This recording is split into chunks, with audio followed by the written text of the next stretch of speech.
mambo ya kansa, kama ni mambo ya magonjwa yale mengine yote, kila mwananchi atapata nafasi ya kutibiwa. Tunaelewana jameni?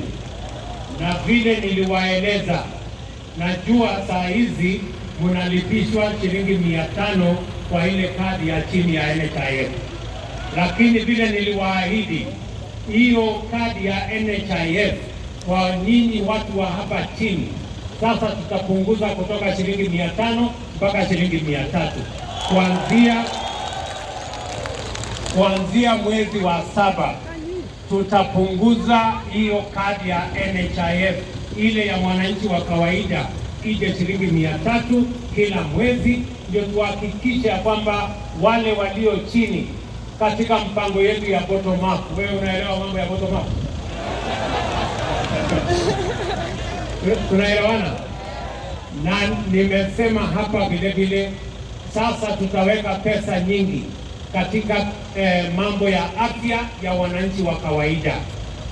Sikizeni vizuri, katika mpango ya bottom up tumesema hivi, kutakuwa na mtu wa afya anaitwa community health promoter, ambayo kila kona ya Kenya kwa familia 100 tutakuwa na mtu wa afya mmoja ambaye atakuwa anawatembelea kila mwezi, aje mpaka nyumbani, apime pressure, apime mambo yako yote, ili tuanze kupunguza mambo ya ugonjwa mapema na tuhakikisha kwamba kila mwananchi anafikiwa na watu wetu wa afya.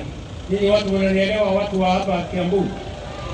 Wacha nirudie, nimesema kuanzia mwezi ujao tumekubaliana tutakuwa na watu 1,100 community health promoters katika taifa letu la Kenya, na kila community health promoter atakuja mpaka kwako. Kwa familia 100 tutakuwa na mfanyikazi mmoja wa afya ambaye atawatembelea, awapime kule nyumbani, kuhakikisha ya kwamba tunajua hali ya afya ya kila Mkenya kabla hawajakuwa wagonjwa, na ile ugonjwa ambayo saa zingine inakaribu pesa nyingi hospitali, kama ingejulikana mapema, hata ingetumika pesa chache kutibu hiyo matibabu. And that is why tunasema tunaanza na chini, tunaanza na bottom, mahali mwananchi wa kawaida yuko, muwe na mtu wa afya ambaye atawatembelea. Ninyi mnanielewa? Unaelewa? Na nimekubaliana na hao wabunge, tunapeleka sheria mpya mwezi ujao bunge ya kuhakikisha kwamba health inafikia kila mwananchi kule mashinani. Tumekubaliana? Mimi narudi hapa tena, mimi niliwaeleza tunafanya mpango ya housing ambayo itazalisha nafasi ya ajira. Mimi nakuja kuanzisha mpango, nimekubaliana na huyu gavana wa Matangi ya kwamba mimi narudi hapa in the next 2 weeks ama 3 weeks. Ile mpango nilianzisha, sasa ni kusukuma iende mbele, na tunahitaji vijana wengi watusaidie katika hiyo mpango ya housing. Tunahitaji plumbers, tunahitaji electricians, tunahitaji carpenters, tunahitaji masons, tunahitaji watu wa aina zote ili watusaidie kujenga hiyo manyumba, tuwe na manyumba mazuri, na vile vile tupange ajira ya vijana wetu wa Kenya. Watu wa dunia hii mnanielewa jameni? Tumekubaliana? Vile vile kuna watu wananisumbua na maandamano. Mimi nimewaambia wawache maandamano. Ndio kama tunaelewana? Hawa majamaa nimewaambia wawache fujo, wawache kuharibu mali ya wananchi, wawache kutuletea fujo, wawache kuharibu biashara ya watu. Kama kuna mtu anataka kuandamana, tumepunguza gharama ya mbolea, tumepatiana mbegu. Kila mtu kama anataka kuandamana aende shambani, aandamane huko shambani, apande chakula, ndio tupunguze gharama ya maisha. Mimi nakuuliza wewe muungwana, ninawauliza, mtu akiweka sufuria kwa kichwa, hata aandamane mwaka 100, bei ya unga itapungua?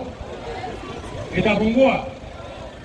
Njia ya kupunguza gharama ya maisha ni kusaidia wakulima vile sisi tunafanya. Tupunguze gharama ya mbegu, tupunguze gharama ya mbolea, tuwasaidie wakulima wazalishe chakula, ndio chakula iwe kingi, bei ipungue, ndio tuweze kupeleka taifa letu mbele na tupunguze gharama ya maisha. Ama namna gani? Tunaelewana? Mnajua tuko kwa hii shida. Mimi nimekuta bei ya unga ni 230. Saa hizi nimeng'ang'ana, nimepunguza. Ukienda kwa Quickmart saa hizi utakuta bei ya 155. Na hiyo sijatumia pesa yote, nimetumia tu akili. Hakuna pesa nimetumia, akili tu peke yake. Ninyi mnanielewa? Wale walitumia bilioni 7 ati kupunguza gharama hiyo. Lakini mimi nataka niwaulize, no wonder we are in trouble. If the thinking of my friends is kuweka sufuria kwa kichwa ndio bei ya unga ipungue, no wonder bei ya unga ilifika to that. Kwa sababu that is not how to reduce the cost of living in Kenya. Ama namna gani? Na mnajua wanajaribu kunisukuma ati ile maneno ya zamani ya nusu mkate na handshake. Hiyo mimi nimewaambia. Mimi nataka niulize nyinyi, mnataka turudi kwa mambo ya handshake na nusu mkate na nusu mkeka na hiyo ingine? Bana. Hiyo story hakuna. Kama kuna mkate itagawanywa, nataka mnisikize vizuri. Ile mkate mimi niko naye ni ile nitakatia hao wananchi. Niwakatie mkate ya barabara, niwakatie mkate ya maji, niwakatie mkate ya universal health coverage, niwakatie mkate ya ajira. Hiyo ndio mimi niko naye. Mkate ya kukata na wale watu mimi sina. I don't have. Sio kama tunaelewana jameni. Tunaelewana? Na mimi nataka niwaulize, si maneno ya uchaguzi tulimaliza tarehe 9 mwezi wa 8? Si nyinyi mlienda mkapiga kura? Mkamaliza mambo yetu viongozi. Kazi ile imebaki sasa si ya viongozi tena. Kazi imebaki ni ya hawa wananchi. Ama ni aje ndugu zangu? Tunaelewana? Tunaelewana?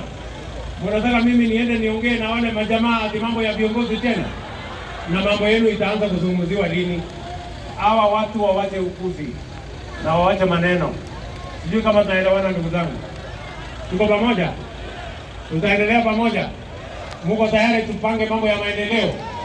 Munasema tupange maendeleo ama maandamano? Maandamano ama maendeleo? Wale wa maendeleo nione kwa. Na hiyo ndio kazi mmenipatia, si namna hiyo? Tunaelewana jameni? So hawa majamaa watulize boli, mambo bado. Na wakiendelea vile wanaendelea, mimi naona 2027 hata watakosa agents. Wakiendelea vile wanaendelea watazama hii watu. Ama namna gani? Tuko pamoja? Kwa hivyo mjue mimi nawapenda sana, nimesimama hapa. Mimi nitang'ang'ana na hii kibarua mmenipatia na mimi sitawaangusha. Hii kitu nitanyorosha mpaka itakaa laini. Nipatie tu nafasi kidogo. Ama namna gani bwana? Tunaelewana? Tunaelewana? Hapa tuko na gavana wetu anaitwa Kimani Wamatangi, makofi. Tuko na mbunge wetu bwana King'ara, mpigeni makofi. MCA bwana OCS yuko area, mpigeni makofi. Kote. Haya, na niko na wabunge wengine wengi. Tuko na huyo Benjamin Gadhiro Mwangi kutoka Embakasi, niko na Kiarie KJ wa kutoka kule Dagoretti South, niko na Chief Whip wetu anaitwa bwana Silvanus Osoro kutoka kule Kisii. Huyu ndio kiongozi wa wabunge wote kule bunge akisaidiana na Kimani Ichung'wah. Na tuko na kamande huyu mjamaa wenu hapa, mbunge wa area hii, na hawa wadosi wengine. Asanteni sana. Haya, tuko na ma-DVD. Mheshimiwa Musalia Mudavadi ambaye ni Prime Cabinet Secretary wetu. Mnajua huyo muungwana? Basi asanteni sana, mubarikiwe, Mwathani amurathime. Mungu awabariki jameni na nawapenda. Thank you.